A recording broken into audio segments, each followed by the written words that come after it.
It's time for Around the Ozarks News, brought to you by the Springfield-Greene County Park Board, Blue Current, and Thompson Sales. Here are your hosts, Ethan and Sarah Foreheads. Hi. Unfortunately, you do not have Ethan and Sarah Foreheads today. They mentioned last week they're on a lovely ski trip with their family this week. So nice. Hope they're having fun. But Right. You've got me, Grace, the brand manager here, and I have as a guest Chris Blasky. He is our video producer at Around the Ozarks. So everyone say hi, Chris. Hi, Chris. Hi, Chris. All right. Well, let's get into some news. All right. Nixa Live has been picked to broadcast the Bass Pro Shops Tournament of Champions. So if you're unfamiliar, I know the Nixa community loves them. It's a high school club turned class at Nixa High School. Okay. And they are bringing all of the action from the field to your home. So their notability surged whenever Nixa took their state football championship, and the kids actually were broadcasting that game. Originally, there was like a whole thing about it. If you want to look into the news story about the Misha guy who was, he started in the game and he was a little bit biased from what I could tell. But then the Nixa kids took over and they did a phenomenal job. Like it's 100% done by teenagers, and it's like up with like ESPN level is what some kids have said, or some people have said. So they Impressive. are the real deal. It is very impressive. So this year they will broadcast 165 live events on Nixa's YouTube channel. And during the school day, they create graphics for the games, interview rival coaches, research the names and stats of both teams to make the broadcast as professional as possible. And they definitely have their work cut out for them on the Tournament of Champions. That is wildly impressive. You don't see a lot of clubs being able to do that level, to see students like that come together and pull something like that off. That's incredible. It's amazing. And I don't know if you're part of like the community groups where it's like Nixa has Nixa neighbors and stuff like that. Every time that these boys are doing one of the lives, like you see it, and it's just the whole community is after that. It's really cool to watch. So I'm just really excited for them. I want to say, I think that might be the same group I heard about during the pandemic, where the students, like a lot of the parents couldn't go to the games. It was just kind of restricted to the students. So it might be the same group. I think this club came together and were able to get these games out to family members that couldn't go to the games during the pandemic. So I think it might be that same group, and that's phenomenal. Yeah. Well, let's see. On Friday, Trump took to social media saying that he is planning to push his party to end daylight savings time. And once he gets back into office, now he did write that daylight savings time is inconvenient and very costly to the nation. Now, the practice of changing clocks was originally introduced back in 1942, and it was kind of a wartime measure to kind of help make the most out of the summer and the summer daylight hours. But it's been debated for years. I know that it's been talked about quite a bit on whether or not we were going to go ahead and do away with it. It seems like every year it comes and goes, and we continue on with daylight savings times. But there's actually some health groups that have kind of weighed in on this, including the American Medical Association and the American Academy of Sleep Medicine. They have said that it's time that we need to do away with the time switch because it kind of messes with our human biology, and it aligns better with the sun. Makes more sense, I'm sure, in their world than it does for some of us. But I know it just, at least for me and for my wife, it's always hard trying to get through those first few days of that time change. So I'm in favor of doing away with it, especially 100%. With kids. Yeah, because kids don't understand what daylight savings. They don't understand the fall back, the spring forward. They just like their internal clocks stay the same. So it's pretty bad. But most countries actually don't observe daylight savings time. Something that I did not learn until I was in my 20s when I was overseas, and I learned that no other country did it. So I was a little surprised by that and felt a little foolish as well. But Arizona and Hawaii, they also do not change their clocks ever either. So I don't know what they're doing over there, but I say maybe we all should adapt that. We'll see how it all plays out. Yeah, I just recently learned about Arizona. Like it blows my mind, which I don't go over. I've been over that side of the country like once or twice, but like it blows my mind that you could just cross the state line and not about the time zones. Like imagine like just trying to figure out the time zone thing, and then all of a sudden they're like, no, it's like. And imagine, I don't blame them. Right. And imagine crossing over into that state, not knowing that has changed. And like most of our cell phones will auto change depending on where we're at. And just imagining that your phone's just reset to a different time and then you have no idea what's going on. I was like, I think that could really mess with a few people going to Arizona. Definitely. So, but that will be interesting because Yeah. I'm in favor of it. So we'll see what happens. Let's see if it actually comes through for a change. Yeah. All right. So snow days are a highlight for kids, but for schools in the Ozarks, they could soon come with a cost. So there is a new state law that says Missouri schools must have at least 169 school days or they risk losing state funding. So in the past, schools only had to meet a required number of teaching hours, but now districts and cities more than 30,000 people need to hit the 169-day mark. The rule doesn't kick in until July of 2026, but it's designed to discourage the 4-day school week that people have kind of started to adapt in some areas. Missing the minimum could cost districts thousands of dollars in funding, which I've heard about the 4-day school week. I just didn't realize, I haven't looked too far into the story. I didn't realize that they were trying to discourage it so much because I felt like in the rural communities, it helped them out quite a bit. But Well, I know that there's been the quite a state bit of doesn't like it. discussion. Yeah, it's been one of those. I've seen it kind of both arguments on that quite a bit. I've seen so for some parents they see it as kind of a challenge because of childcare. It's Hmm. like now you have to find an Yes. additional day of childcare, and then there's been others that also say that it's like students have thrived in that environment. So it's Hmm. kind of like which direction do you go to in that regard? Yeah. So I think it's going to be interesting to see how it all shakes out. Yeah. So Springfield Public Schools, they already had 172 days this year, so they're fine. But like I said, the more rural areas are going to feel the pressure of the Oh yeah, situation. So, definitely. and a lot of the school days or the snow days, instead of seeing full on snow days in the future, you'll more likely see the late start and early release just so that they can have those days counting towards that total.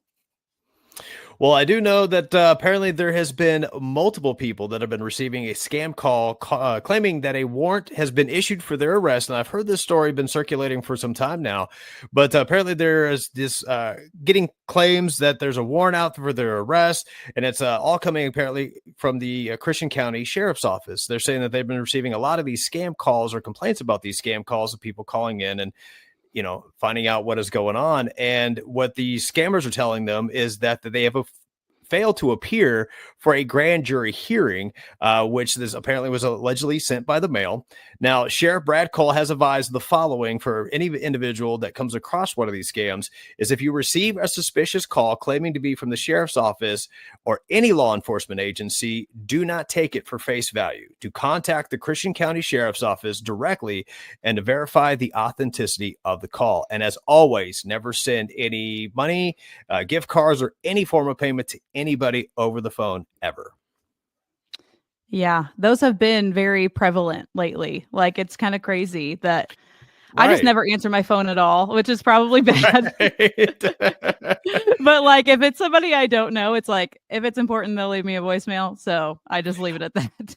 I always go with send me something in the mail. I always go to that as Hmm. my result. And if you can't Hmm. send me something, then I was like, well, then I'm not too worried about it then. So that's Yeah. usually my go-to.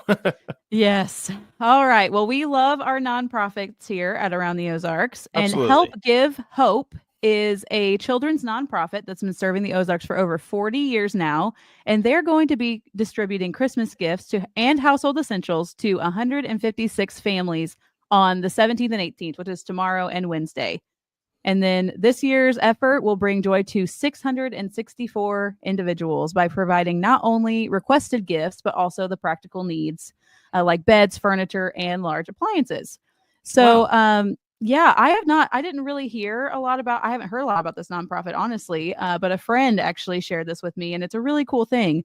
The volunteers personally shop for each of their family members' wish lists, and Okay. then they are ensuring that the items are brand new, meaningful, and thoughtfully selected. So it's not just a bunch of hand-me-downs or just Right. things that people didn't want. It's all very hand selected. And the highlights include over 100 beds and cribs, along with a few new bicycles for kids. And they're ready to brighten the holidays. And if anyone's interested, if you know anyone who would benefit from this nonprofit, each year in September is when the application process begins. And they carefully screen all the applicants to ensure that assistance is directed to those in the greatest need. And if you want to help out, their website is helpgivehope.org, and you can donate whenever you'd like. So I thought that That's was great. pretty cool. That's amazing. Mhm. Yeah. Well, speaking of Yeah. nonprofits, and this one kind of hits close to my home because I'm a big animal lover, but Care Animal Rescue Home for the holidays, Home for the Holidays is officially underway. Now, Home for the Holidays is kind of a time for free adoption for all animals at the Care Animal Rescue Center, and it's going to be running all the way up through December 31st of this year. Now, they're going to be open 7 days a week from 11 a.m. to 7 p.m., and they're going to be located off of West Sunshine. So, like I've said before on the Bull, if you you need a furry little friend for the holiday season, this is a great opportunity, I think, to look into this and give those furry creatures a home. Why not? Yeah, that's what I was going to say. On the Bull, you and I are terrible influences Oh because yeah, you were like, constantly. "Come on, you need a dog. Oh, Don't you absolutely. need a dog?" Anybody that's ever told me that was like, I don't need a dog, and I'm like, yes. Then that's just Yes, you it's even do. more. Yes, you do. Yes, you do. I got two dogs in my house, and my kid absolutely loves them. So yeah, you need Mhm. a furry Yes. friend this holiday season. Get one by the from the Care Animal Rescue. They're great people over there. Yes. All right. So the Toast to Tourism Awards are underway as well. So Visit Springfield is now accepting nominations for the 2025 Toast to Tourism Awards. These awards honor individuals and organizations advancing tourism in Springfield. There are 5 big awards to choose from for your nominations, and multiple nominations are welcome. If you got someone that, or if you got multiple people, or you got people who could fit multiple categories, you can nominate as many times as you'd like. And then the event will be held in the spring. So keep an eye out for the exact date of the award ceremony. And the deadline to submit nominations is January 31st. And go to springfieldmo.org for more information and to nominate someone that you think has really made Springfield shine for newcomers. Now, here's something that when we were talking a little bit before we got on air here that I got a little excited about. Just announced after a 5-year hiatus, the highly anticipated Ozark Bacon Fest is going to be returning. The 8th annual event is going to be celebrating the ultimate trio of bacon, bourbon, and beer, and it's all going to be taking place coming up here Saturday, September 27th of 2025, and it's going to be at the Ozark Empire Fairgrounds. It's going to be the E-Plex right here in Springfield, and the festival promises to deliver an unforgettable experience in a bacon wonderland. That's a direct quote. Bacon wonderland. So yeah, it really is. And where attendees are going to have an opportunity to sample some bacon themed dishes, all going to be crafted by some of the finest chefs right here in the Ozarks. Now, tickets are going to go on sale for this event coming up here this summer of 2025. You can get those tickets over at ozarkbaconfest.com, but there's only going to be about 600 general admission tickets that are going to be available. So as soon as those become available, you should really keep an eye out for them. Make sure to snag those up. And again, those are going to go on sale coming up here summer of next year. Bacon Fest coming back to the Ozark Empire Fairground. I have a brother-in-law that I think if he's listening to this, he's going to be like putting it on his calendar to watch for it every single day because he's a foodie and just like I hadn't gone to this before, but apparently they haven't done it in over 5 years, so Yeah. that'll be a fun comeback. Yeah, absolutely. All So this right. might be Christmas come early for him a little bit. Yes, it will be. All right. So we've got 2 contests that we want to hit on before we go. Yep. It is the last week of the Branson Bowl. You have heard Ethan and Sarah talking about it for this will be the 17th week because we did it the whole regular season of football. So it's the last week, and this week's prize is a Tony Richardson signed jersey and the Branson official vacation destination of the KC Chiefs custom gear, which, as Sarah said, that's a mouthful. So I'm glad I got it. I'm glad I got it out in one take. Well done. Yes. All right. So all you need to do is go to aroundtheozarks.com, click on contest, and then you will enter the keyword. And so, Chris, would you mind doing your best Ethan impression with what the keyword is this week? The keyword is musicians. Ah, that was Did I get beautiful. it? Did I get it? He's gonna be proud of you. All right. Did my best password, game show password. Yes. That was great. All right. So go ahead and enter, and then we will announce the final winner on Friday. And in case you're missed getting the Chiefs tickets with the Branson Bowl, we've got another chance just for you. Smouse Brothers Foundation Repair and Waterproofing has been teaming up with us to give one lucky winner a pair of tickets to the first home Chiefs playoff game, which, of course, the Kansas City Chiefs got another victory over the Cleveland Browns. So doing very well. Very excited for playoffs this year. And just go to aroundtheozarks.com and click on contest. You'll see it. No special keywords needed for this one. It's easy peasy. Yeah. Well, We got plenty of Chiefs things keeping us busy this week. Oh, yeah. And I think that's all we got for you today. So thank you for spending this Monday morning with us. And we'll be seeing you the rest of the week because Ethan and Sarah are skiing. Guess we got to work. Yeah, we got to work while they're skiing and having fun. Must be nice. But all right. For real. All right. Have a good day.